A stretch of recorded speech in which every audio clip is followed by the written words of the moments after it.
Are you stuck? How about unhappy? Join Alena Chapman, author, mentor, and life coach for Magical Moments with Alena as she challenges you to get out of the doldrum and start living your life to the fullest. In just 60 minutes, Alena will help you take control of your life and push you to do the things you never thought you'd do. So get ready to take back your power and celebrate life with Magical Moments featuring Alena Chapman. Welcome to Magical Moments, and I'm your host, Alena Chapman, and we're all about that ease and betterment. And when this show is airing, we're at Christmas, or we're close, or in the holiday season of Hanukkah and all the other fabulous holidays in this time.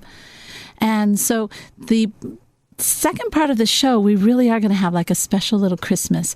But I wanted to make sure in the first half that we answer some of the questions that you've been having, because, you know, you guys are my listeners, and I tell you what, you have excellent questions. I love getting your questions. And, you know, if you are listening and you're not sure where to send these questions, soulmanifesto.com is probably the best place to go. And go to the contact page and just leave a comment, because we always look at those. And those questions are gold. Your questions truly are gold, because number one, they get me thinking, which I love to do. So thank you. And you don't know who else might be having that same question out there, but just hasn't asked.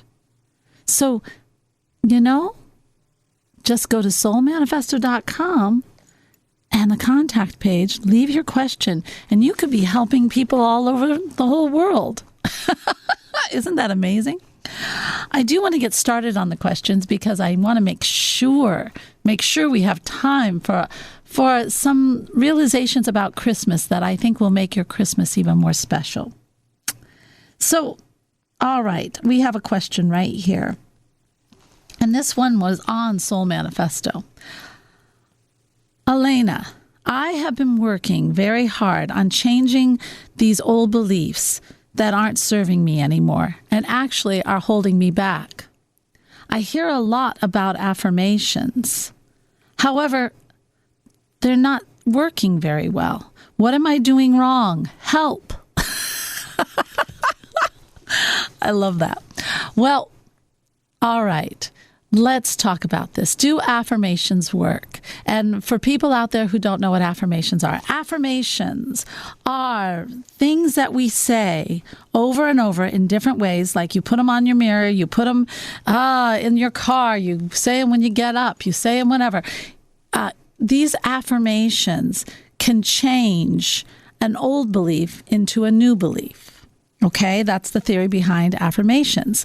Affirmations, Napoleon Hill did affirmations in Think and Grow Rich. And it was all about Carnegie gave it to him. You know, little Napoleon Hill was a journalist, and he was doing an interview, and Carnegie said, I have a job for you where I really want you to interview all the successful people and to write a book about what they did to become successful, their mindset. And Napoleon Hill did not believe in himself. He was young. This was his first big interview. And Carnegie said, I have an affirmation for you, and I want you to say it in the mirror every day. And it will be, I will not only meet you at the goal, I will succeed you at the goal. And that's not the best quote, but that was the general thing of his affirmation. And at first, Napoleon Hill said, when I said it, it felt so wrong because he didn't have the confidence to think that he could surpass Carnegie at the finish line. This man was accomplished. How could he do this? And how could he do this impossible task? But the more he said it, the more he started to believe in himself. The more he said it, the more he took steps in the direction of this task. And before you know it, he came up with the book, Think and Grow Rich, which is still one of the best-selling books in the self-help world to this very day. So, do affirmations work? Yes. I think that affirmations do work. Have I used them? Yes, I do. Yes. But I have to say, there are two ways I think of affirmations. Sometimes when you say an affirmation, okay, if it's going to work for you, it's got to feel right. It's got to give you a little sense of, whoa, can I do this? And then it's like, I think of it like apple cider vinegar and water. You know, they always say if you drink that and you want it, then your body really needs it to set everything in systems go, you know, get everything cleaned out and working well. And then if you are also a little bit thinking, can I take that step? That affirmation will actually help you to take the step. It's like it fits with you. You need it. But then your body craves it, in other words. But then I also think sometimes we will choose an affirmation that is such a faraway place from our belief that it takes a long time to change. So if you've been working on yourself and you have things that don't serve you anymore and you consciously know they don't serve you, then you can do like just a simple little change to that affirmation to make it work.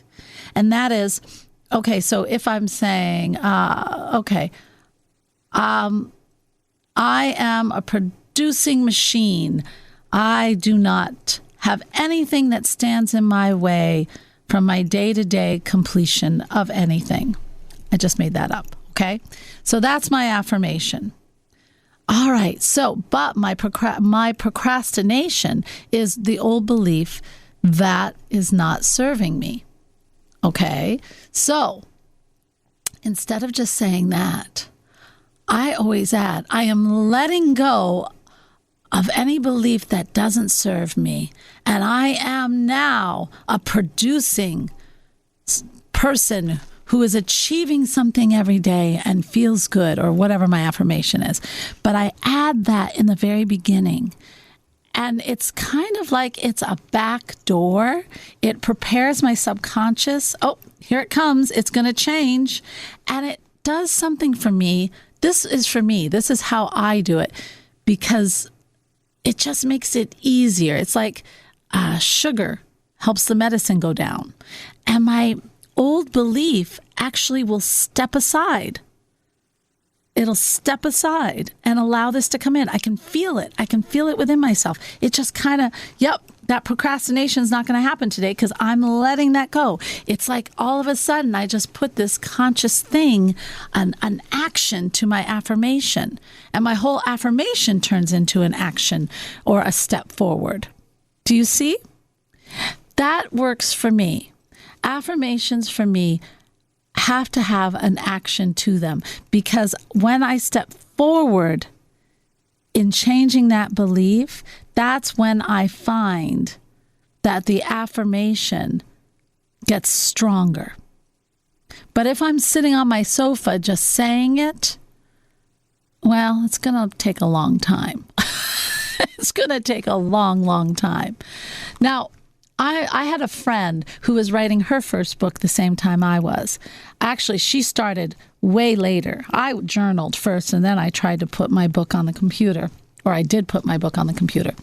And but she started later, and then she decided to become an international best-selling author. Well, the person who was helping us to write these books even told me, you got to tell her that this is an impossible task. I couldn't tell her, you know, how am I going to crush somebody's dreams? But I did call her and I said, hey, so how's it going? And she says, it's going fine. She had her clock set up every 2 hours. And every 2 hours, she would stop whatever she's doing. She would go to this piece of paper or a notebook, and she would write, I am an international #1 best-selling author. And she would write it 20 times. every 2 hours. That's a heck of a lot of writing. Now, we launched on the same day. We both were #1 international best-selling authors. Isn't that funny? Now, she did it. She did it. And she had never written a book before. Neither had I. But she did it with that affirmation and writing it down every 2 hours. I did not do that. But that is another way for you to do it if it works for you. Everybody is different. And finding what gets that affirmation, that action, that change in behavior to work for you is kind of an experiment. You know, I don't always like to, if it's a really good affirmation that, like I said, just kind of fits right in, then I'll post it on my mirror in my bathroom. I'll post it on my little mirror in the car. And I just keep it in my mind. But it has to have an action to it, because then I feel like I am making progress. And when I'm making progress, then I am bringing that affirmation, that change of my behavior into this reality. So if you're having trouble with the affirmation, all right, then change the affirmation a little bit and make it something where you got some action. Or take that affirmation and work with it in a different way. Or you can even find an affirmation that does really fit with you. Just feels like, yeah, this is a good change. This is going to do it. You know? We are in control of how we grow. We are in control of what works for our own self. You'll never find me saying there's only one way. Because guess what, folks? We are all different in what we like, in what we work best in our personality. And to say only one way works, anybody who tells you this is the way, then that's probably not somebody who is going to help you in a whole lot of ways. Because you got to understand, you're the one who's in control. I can offer suggestions. I can offer different ways to try it. But ultimately, it's what works best for you. And that's what's important, to bring you into the ease and betterment in your life, that flow, that wonderful feeling of being in the zone, of feeling present, feeling like you're with the universe instead of working against it, or swimming, going downstream instead of fighting the tide all the time. Yeah, that is where your particular way comes in very handy. Now, we do have one other question that I want to address here. I find myself so angry. Yeah, I know there are a lot of angry people right now. I find myself so angry, especially now. How can I let go of this horrible feeling? That I feel for them. Anger is such a harsh feeling. It's hard. But you know what? It's also full of fire, and it fills our belly with fire, and it can cause us to act in many ways, but two categories. And one of them is we can be just angry at the world, or it can also move us in ways to better the world, to serve the world. There you go. So anger, yes, it can be destructive or it can better. And it's funny, when you choose the one where it can serve the world, all of a sudden that anger goes through a morph, I call it. It changes, it morphs. It morphs into more of a healing process as you serve. And then you're able to help people even more. But I think this person is just wanting to let it go because they don't understand. There are a lot of angry people right now. It's funny because when I was in music way back when, and I taught so many churches, and along with being a professor in university, assistant professor, sorry, but I had these midnight masses, and I would have, or services, and I would have, depending on if I was singing or had a choir, I would have time between the 9 o'clock and the midnight service or mass, okay? So I would have some time there on Christmas Eve. And on Christmas Eve, I would then go out in that time because I needed a change. I had been at the church all day preparing people for choirs, getting the little play ready, doing all that stuff that you do when you are in charge of a church music and drama program.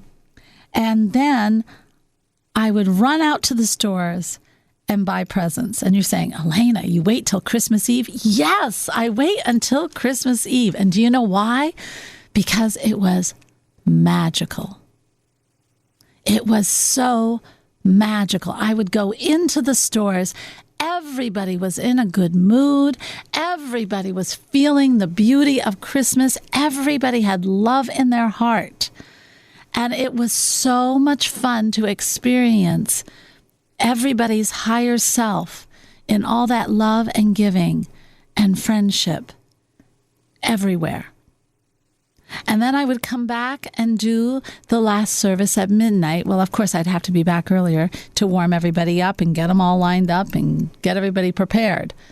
And I would just be brimming with all the magic I had when I went out. And so it was so much fun then, because then I was bringing forward even more of that into my choirs. It was always a fabulous night. Christmas Eve was always my favorite. Always my favorite. I loved it. I wasn't so much on Christmas Day, but I loved Christmas Eve because that's when it was like electricity, just wonderful electricity in the air everywhere. Now, it's funny, but in the past few years, it hasn't been that. I've gone out on Christmas Eve and it's hard. People seem heavy. They don't even say anything. They don't have that excitement in their eyes. Sometimes I do find a few, but not like before. There's been a change. We're all wrapped up in our heads on problems. We're all feeding too much. We're all hearing too much. We're allowing it to absorb into our heart. And that's what's causing the anger. And I'll have to tell you, there's that old song from Michael Jackson, be the change you want to see. So if you don't want to be angry, it's time for you to take steps. Be the change. Be the change that breaks free from that. How do you do that? Well, first you got to make the decision. I don't want to be angry anymore. So I've just had a show with Sam Lebowitz, who is a very incredible, neat man. I had so much fun on that show. I hope it's on before this one. So it's on all the podcasts. It's on Whoa there. You can look it up anytime. And we were talking about, this just being, taking time to just be. And I was saying how I used to go about finding those feelings deep down inside, but now I just be. And what does that mean? That means, okay, I know something's bothering me. I know I'm angry. I know that this anger, oh my gosh, I'm so bad that if somebody doesn't turn on their blinker, I'm giving them not a nice hand gesture. That's anger. Because what does it really matter unless it's really bothering you? Come on. So that's anger. So you got this anger stuff going on. All right, well then I'm going to sit with that. What in the heck is going on with me? Why do I feel this way? And so I'll get my hot cup of tea and I will find a comfortable place for me to be, whether that's if I'm in my car, I'll get a tea or something and I'll go sit somewhere in nature. Or if I'm home, I'll sit in my favorite chair and I'll sit down and I'll say, okay, so non-judgmental, I don't punish myself. Never, never, never. That's not going to help you.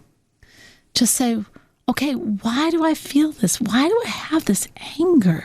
What's going on? And you might even have a pad of paper, if you like, and just start writing some of the stuff that's coming up. Before you know, that'll help feed it. You know what I mean? Anytime you make a list, it's like you add more and more. Well, this will be doing the same thing. And you start writing down. You might find that this anger, it might be bringing something up from your childhood. It might be just bringing up, that's what I'm feeling all around me. Yeah, you might be feeling, I've never been angry before, but I am now. Maybe I'm feeding myself the wrong stuff. Maybe I'm listening too much to everyone else complaining, everybody else's news, everybody else's, all the downers of life. Maybe I'm focusing on podcasts that bring me down, that are a heaviness, that feed this fuel inside of me. Maybe I'm focusing too much on the demise of our world. If that's the case, that's an easy fix. Turn off the noise. Turn off the noise. And if it's something from your childhood or some experience in your life, well, then now's the time to say, okay, do I really need to still feel this? And actually, I do find that if you love the person who went through that, the resilience, the strength, the character of the person that went through that, which was you, to love that, it helps you to heal faster. So you have to distinguish why you're angry. Right now, there is a lot of anger. There's a lot of anger everywhere. But it doesn't mean we have to carry that energy. And I'll tell you what, right now, people are craving someone who has a lightness, a love, a caring tone in their voice, a caring, who says nice things, who isn't short. So we owe it to ourselves and to others to kind of look and say, you know what, there's a heaviness out there and I'm feeling it. Okay, I'm going to do the things that help me to let go. Okay, I'm going to quiet my mind. Maybe I'll do more just bees. Maybe I'll listen to music I like. Maybe I'll turn off that podcast or that show that puts me in this mood that we don't like, or this heaviness. Maybe with the friends, maybe I'll start talking to friends that aren't so angry. Maybe I'll reach out to people who are thinking of ideas versus just condemning everything. It's really funny, folks. You don't have to be just listening to political stuff to be angry. My son is big into computers. They're all listening to these podcasts and these YouTube videos. And one day we were in the car and we were just driving and I was listening to some of his podcasts.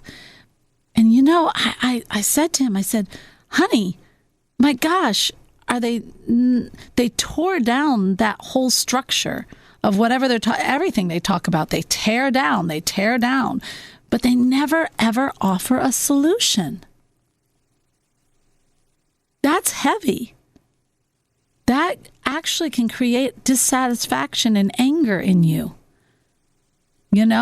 Because when you're tearing down, you're destroying, you're finding out what's wrong, you're dissecting, and you're tearing it down. Whatever it is, a concept, a game, a performance, all that critical stuff, you're tearing it down.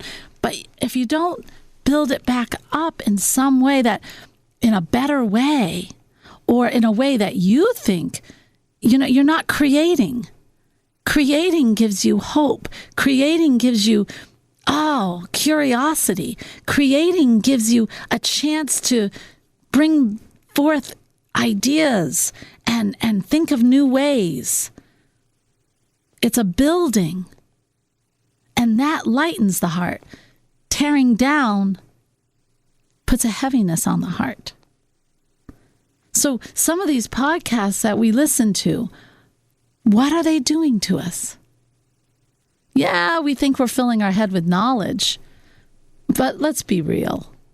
Do we really need that knowledge? I was listening to some podcasts and I thought, that sounds so interesting. And then as I'm listening, I'm thinking, why do I really need to know this? We waste time.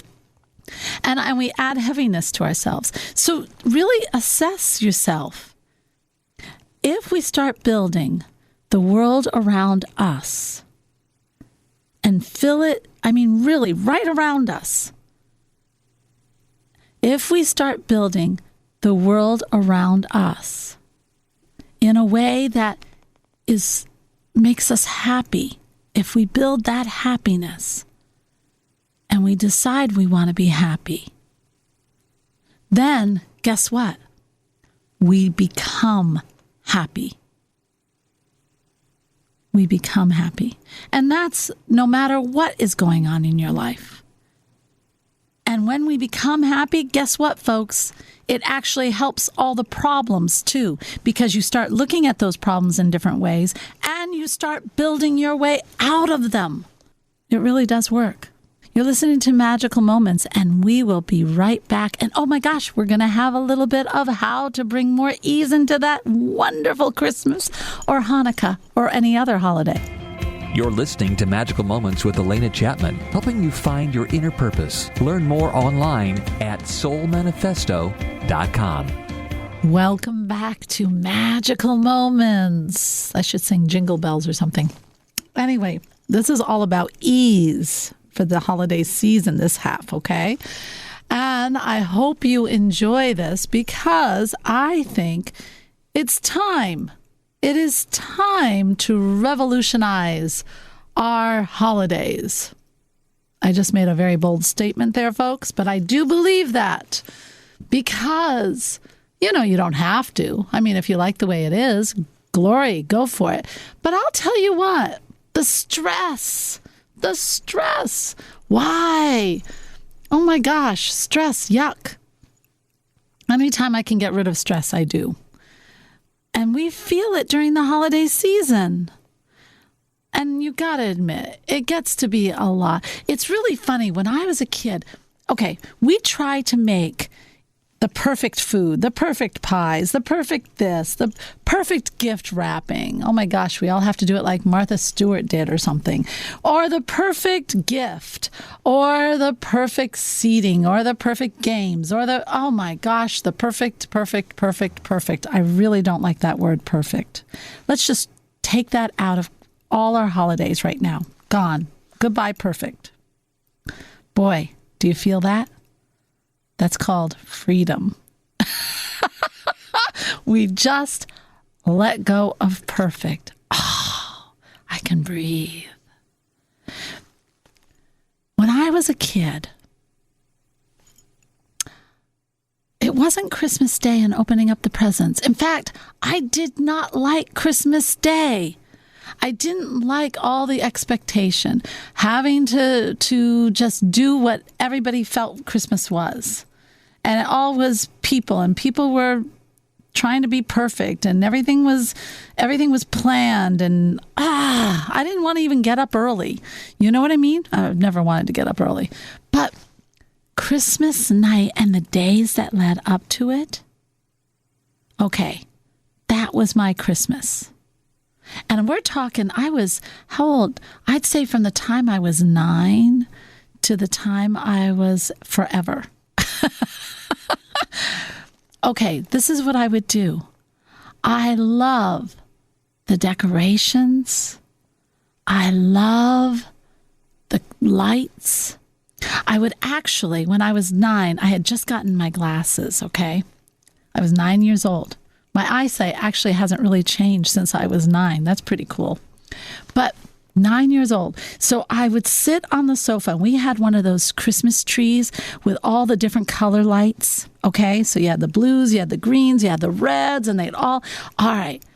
So if you are nearsighted, like I was, I would take off my glasses and allow all those colors to just turn into this mosaic mixture of beautiful, like a rainbow of mixed colors all over, and it would be so incredible and sparkling.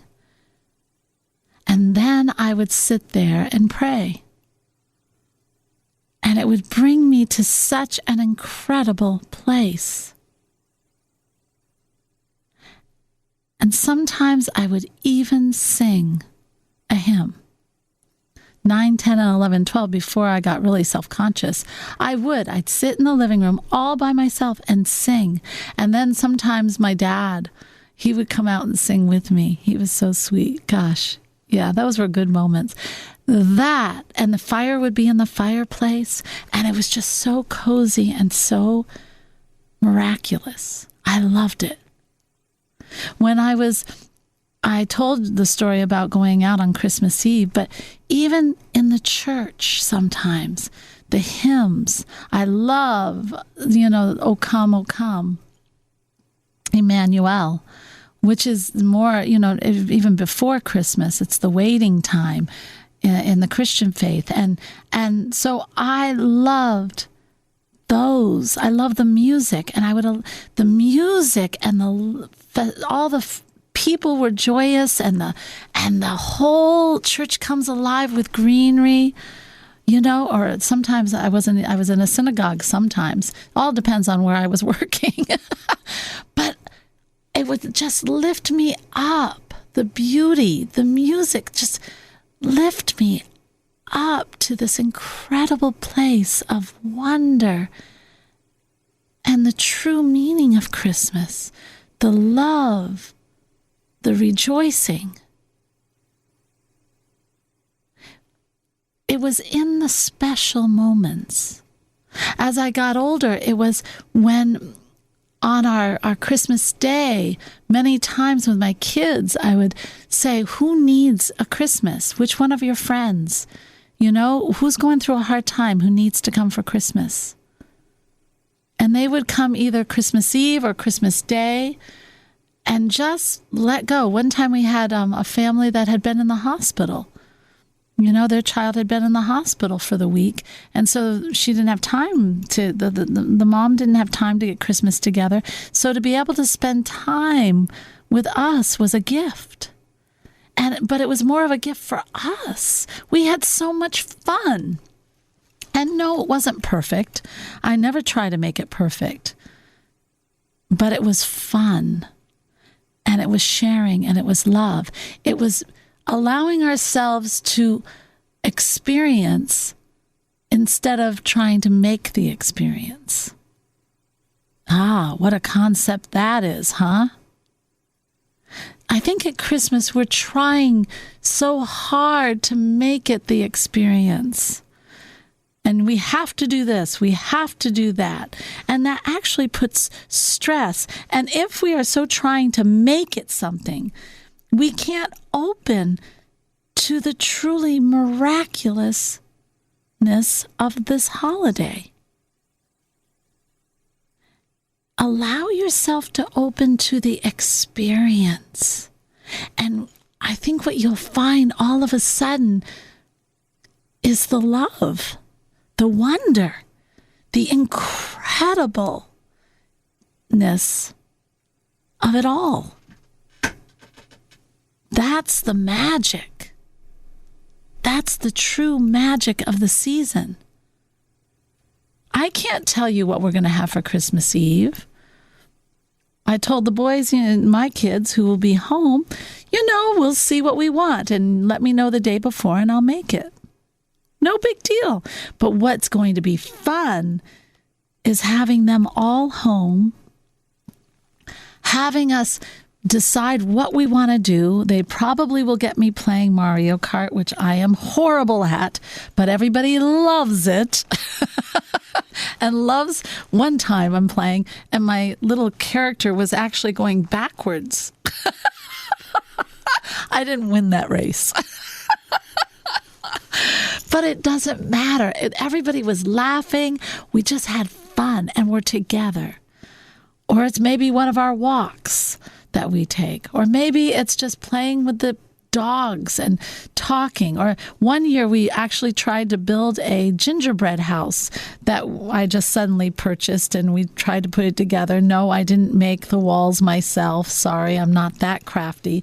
But anyway, we bought it and the boys were putting it together. It was the most wonderful, fun activity. It's just being. And I'll tell you what, it doesn't have to be perfect. It doesn't have to be perfect. And this year, of all the years, we are faced with, a lot of restrictions. Just a lot of restrictions. But I'll tell you what, if you open to the experience, my kids always laugh at me because I come from a classical music background. And so at Christmas, they love to put on, the kind of music you hear on the radio for Christmas music, which does absolutely nothing for me. So sometimes, and it starts right about now, I'm putting on my music. And that's an experience for the whole family. And they always say, "Oh, Mom, are you really going to do that?" But they laugh. But actually, it's what fostered the love of classical music for my boys. It's one of the things. I put on the old motets and madrigals from we're talking way back when they had castles and troubadours. And I just listened to Lo How a Rose E'er Bloometh and all these old hymns that just make your heart, I just love the harmonies. And to me, that brings Christmas into the present right away. For me, that does it. So what brings the magic of Christmas in for you? What beautiful experiences? What can you allow yourself to let go of during this season in order to experience the magic of the season? What is something that has been so pressing every year? Getting that perfect gift? Let it go. Let it go.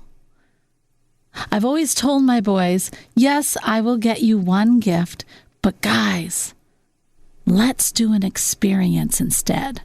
Let's go skiing. Let's go cliff climbing or something. Or this year, I actually told my boys, I said, guys, I've got something. Let's go do the escape room. I saw it on a show and I thought, that sounds like so much fun. You're in a room and it's like a mystery and you have to find the clues to get out. I think that's anything that brings us together in love and happiness and growth. How can you have anything better? I don't know.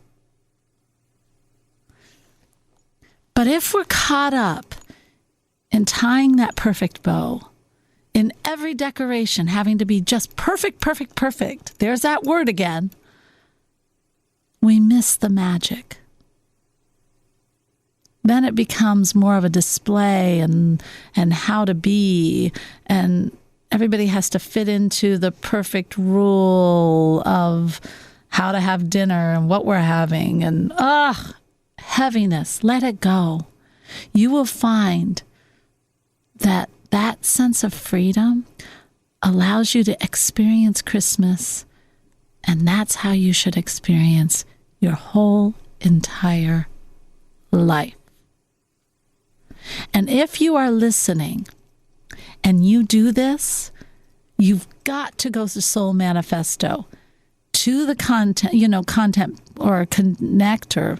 Yes, the connection page. And write in, "Hey, Alena, I did it." Because I want to see how many do it. And what was the experience? What did you gain from it? What happened? Good or bad? I want to hear. I think it'll all be good. Because if you can do it at Christmas, folks, you can start doing it in your life. That's really the magic. When I'm living life and I'm not trying to be perfect and I let it go, I let it go. I let everything go. I let go what is going on as far as in the business. That's all the stuff that how well things are doing or whatever. I let go of the thing, other people in the family, what they're feeling. Yes, I'll address things when I have to, but I want to do it with a clarity of mind. I want to do it as I'm experiencing the magic of life, because that brings me into my higher self. That brings me into the wonder. That brings me into what this miracle of life truly is. And from that point, I can then address whatever is going on, say in my son's life or my mother's life, in a way that is more productive, that it comes from love, not frustration, not from just accepting and not trying to fix. It's experiencing life. It's the same thing at Christmas. It truly is. And Hanukkah and all the other holidays. It's so funny how we angst. I actually had someone who told me, "Oh my gosh, I still have to shop. Oh my gosh, I swear the blood pressure was soaring through the roof." Let it go and enjoy. You can do your shopping with fun, or you can do it with hardship. Which is your choice? And plus, I have never found my boys or anyone in my life who goes crazy with gifts anymore. I mean, when you've got little kids, that's one thing. But when they get older, it's more about being together and celebrating. It really is. So, that is my view on Christmas and every other holiday. Really does change the way you see things in life when you open up to this experiencing. And why wouldn't it? That's what we're here for, to experience, to create, and to love. That's it, folks. Everything else stays on earth when we pass over. It's what we feed our souls. What do we want to feed our souls? Details and perfection, or experience, love, and creating? That's what you really have to ask yourself. When I get up in the morning, I always say, "Fill my heart with love." And it sounds so silly, but you know what?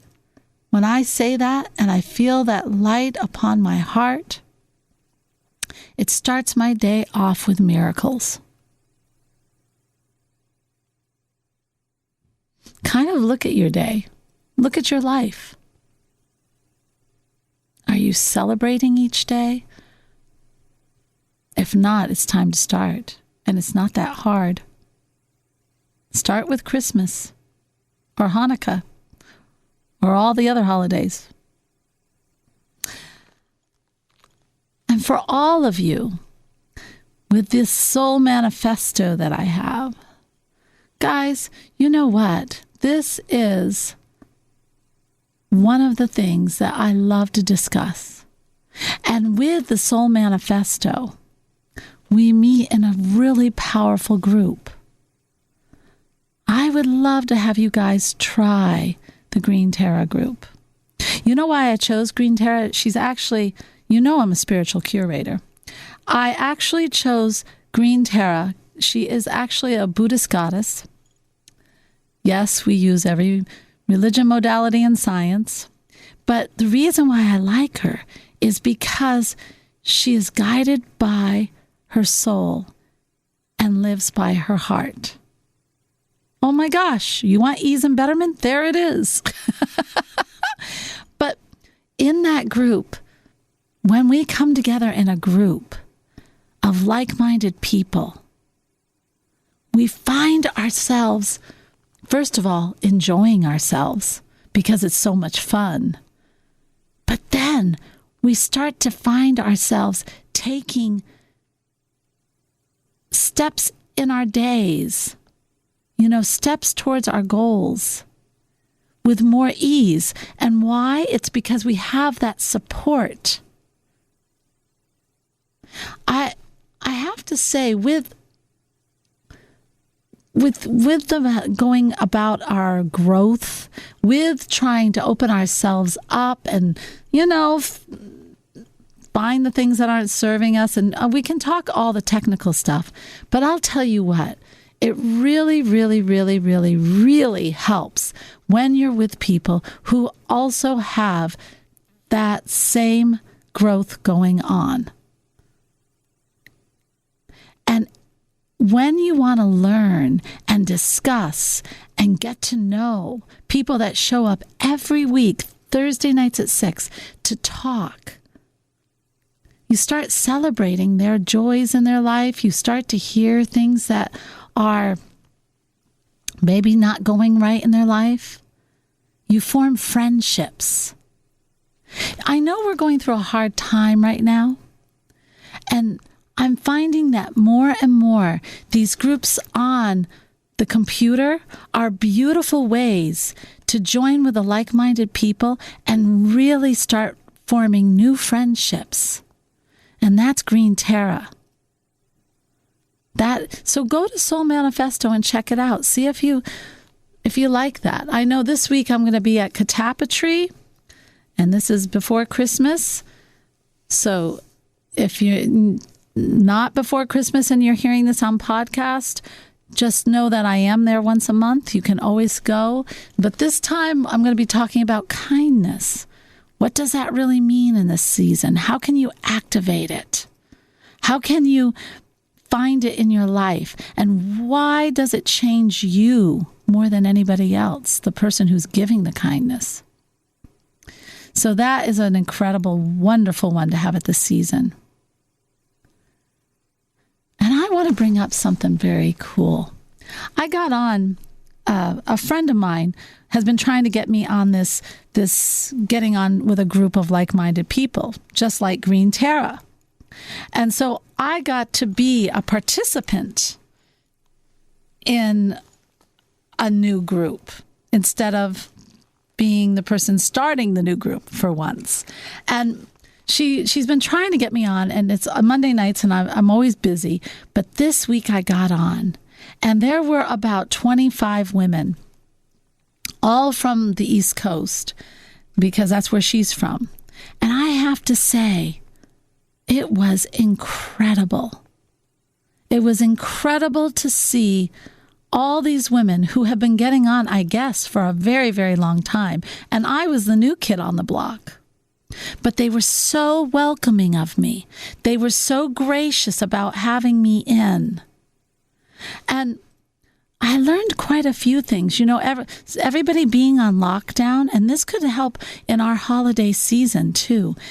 Everybody is in lockdown, and some take it more serious than others, especially if you've got aging parents or whatever. You don't want to bring that home. So a lot of people are really hunkered in. I have to say I'm not that hunkered in. I'm very careful. I wear my mask, but I still get out. Some people aren't at all. But we're all talking, and all of a sudden, someone talked about giving. Here we are all going through hard times, but guess what? This holiday season is probably very hard for many more people than ever before. So many people have lost their jobs. So many people have lost people in this crisis, this pandemic. People have lost moms, they've lost brothers, they've lost cousins, they've lost friends, they have loss. This is a really special holiday season. And these women, even though they're hunkered in their houses, a lot of them, all of a sudden we're saying, what can we do? What can we do? Not, I'm angry because I'm stuck in the house. Not, oh, those people are all contagious. No, what can I do?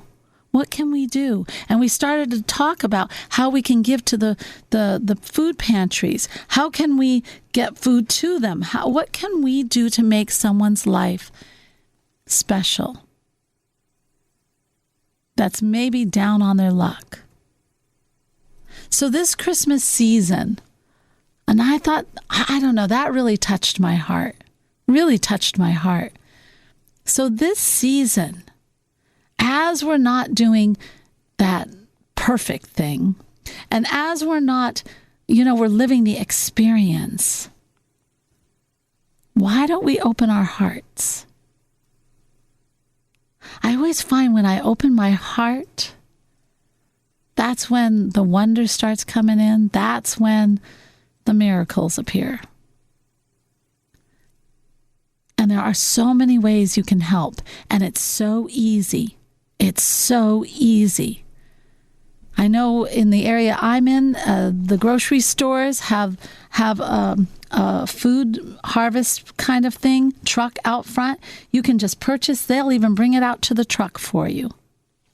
And you're helping a family that might have lost their job. These little things that we do, they go a long, long way. And it is, feeling that miraculousness is opening our hearts and can add to the experience of making this holiday season a true miracle for us and for someone else. So take a look. Anytime we serve, it opens our hearts. So take a look. And wouldn't it be fun to get kids involved? In that giving, maybe in a little way. You don't have to be in contact.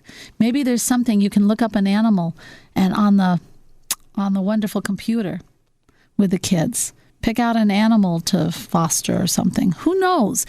The whole thing is so big, but yet it offers one small part that you can do that is so big in your own life.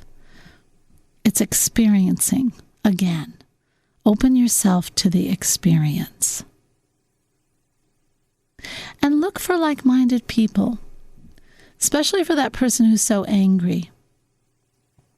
Look for people who you want to be.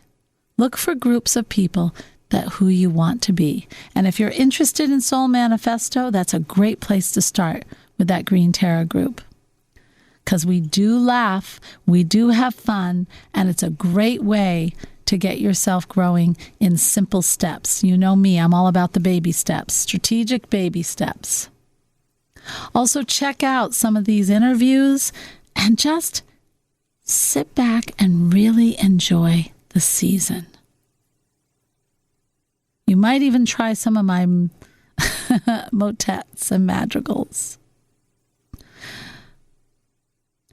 Like always, folks, it's about opening yourself to love.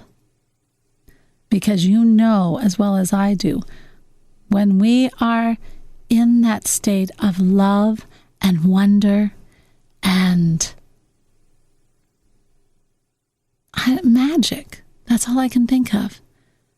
It's like better than any high you could ever have. And you know why? Because it's the closest to spirit. It's the closest to what we're all trying to celebrate with perfection. So do the experiences that bring you opening up to love with family, friends, giving, and you will find this season filled with spirit. It's that simple. All right. As always, folks, that's an ease and betterment. And this is Magical Moments. I'm your host, Alena Chapman. Always, always, always, I love you all. And namaste. This has been Magical Moments with Alena, featuring Alena Chapman. If you missed an episode, download it now on iTunes, Spotify, TuneIn, CastBox, Deezer, Stitcher, Google Podcasts, or your favorite podcast platform. Learn more online at soulmanifesto.com. Podcasts by Federated Media.